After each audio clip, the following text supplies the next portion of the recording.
You found it. Your home for the best content on your favorite team, the Fighting Tigers of LSU.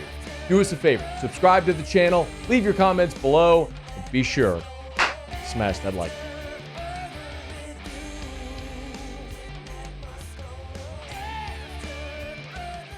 Usually on Tuesdays, we catch up with Shea Dixon from On3 the Bengal Tiger. He was good enough to be flexible with us and jump aboard today. Shady, always appreciate it, man. How are you? I'm doing well. How are you, Matt? Doing awesome. Got to look at the Tigers earlier today, and of course, recruiting getting cranked up right now with spring ball. If I asked you right now, biggest recruiting headline talking point with the Tigers now, the dead period over, and Tigers practicing spring, where are you starting? I guess you have to start with what they have, and that's the number one class in the SEC right now, and it's 6 commitments, and we're 10 months from the early signing period, but they've started out really strong in Louisiana. I mean, you've got a top 3 or 2, number 2 defensive tackle in the country, defensive lineman in the country committed in Richard Anderson. You've got a top 5 safety in Aiden Hall, both those guys out of Edna Carr in New Orleans, so you feel pretty good about them sticking, and then you've added Bryson Martinez out of East Ascension. He's one of the top offensive tackles in America. You had an early commitment on the O-line from Jalen Chapman out of New Orleans at Warren Easton. And you've added 2 of first-team All-State, 1,000-plus yard receiving guys who are top 200 nationally, no matter the position, in Kenny Darby out of Airline, and then Ja'Kai Anderson over at McDonough 35 in New Orleans. So knowing who's still out there, Lamar Brown, Blaine Bradford, and the list goes on with a handful of others who have offers, they've got a pretty good start to where they're at in terms of building in Louisiana and going from there. Shay, I noticed earlier today, you tweeted it, On3 had it, that Aiden Hall, the 4-star safety out of Edna Carr, has shut down his recruitment. Can you walk us through Hall as a prospect and if this sticks here?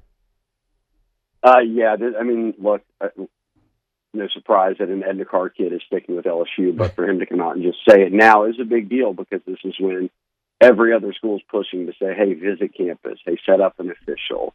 And instead of doing that, he's just going to buckle in and kind of focus in on LSU. And consensus, I mean, we've got him as a top 5 safety, as do many other recruiting services. He's a top 100 player and well over already 6 foot, nearing that, probably in the 180s, nearing 190 now. I mean, he and Blaine Bradford are just built completely different. We're talking, the Jamal Adams types of safeties here in terms of the physicality, but just how they look as rising seniors. So, shutting things down. I guess you can give credit to Frank Wilson, area recruiter, Jake Olson, the position coach, and now Blaine Bradford out there, one of the top safeties in America, Matt, hasn't shut things down. He's still uncommitted. I don't know anybody who I could point to and say they're responsible for maybe, helping shut things down, but other Catholic high grads. So I don't know if that affects you or not.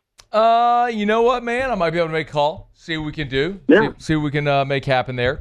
How many safeties do they want in this class? Is it a specific number, Shea, or is it just that these are 2 of the top prospects in the country that both happen to be within an hour of LSU's campus? Yeah, no doubt the number's 2, right? You at least want Blaine Bradford and Aiden Hall. I think they'll have to go outside the state for a 3rd, and they'll take a 3rd, no doubt, because that's a room that not only they want to continue to build depth at, but it's going to have some turnover. Some of those guys are getting older there, including the transfers. So I do think they'll add a 3rd, and they've got a number of guys visiting this month from out of state, and that's when I think Jake Olson and that defensive staff like Baker will get a feel for kind of who is emerging or what group of guys, maybe 2-3 guys emerge as, hey, this is kind of who we want to dial in on or who we're most likely to get if you do land that 1-2 punch here in Louisiana, Aiden Hall and Bradford, which, like you said, that's 2 of the top 5 safeties in the country. Shea Dixon On3 the Bengal Tiger, good enough to be hanging out with us here. I saw you tweeted earlier today, Bo Bentley, guy we talked about last week, quarterback out of Texas, will be on campus this weekend. I saw Elijah Haven has announced his visits for the summer. LSU on that list with Florida and Michigan. Can you kind of catch us up on where LSU is with quarterback recruitment here? Yeah, so after Underwood, flipped in the 11th hour from Michigan, it opened the door, right, for this 2026 class. There wasn't some expectation that hey, look, another top 5 quarterback will sign, right after Bryce Underwood. And now with Underwood at Michigan, Sloan went out. They landed Van Buren, a starter in the SEC as a transfer guy.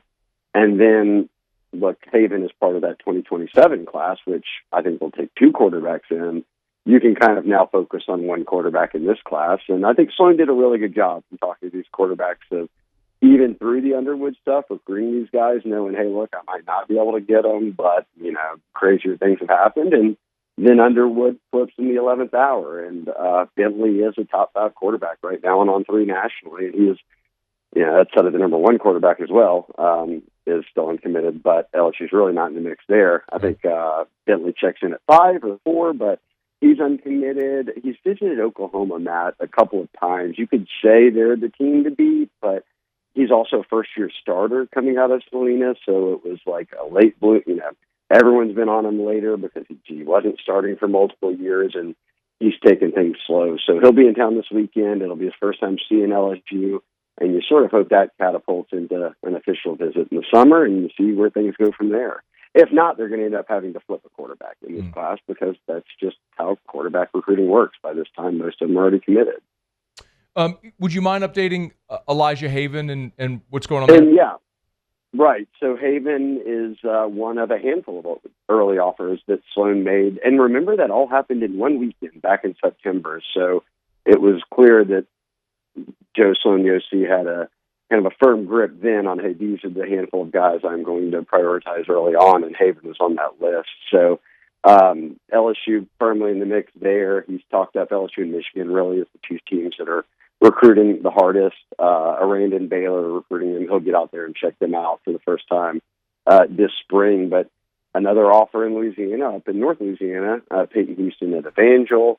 Trey Taylor, who's going to announce his decision before his junior season this upcoming fall, is the guy that LSU's got an offer out to, and he remains high on LSU.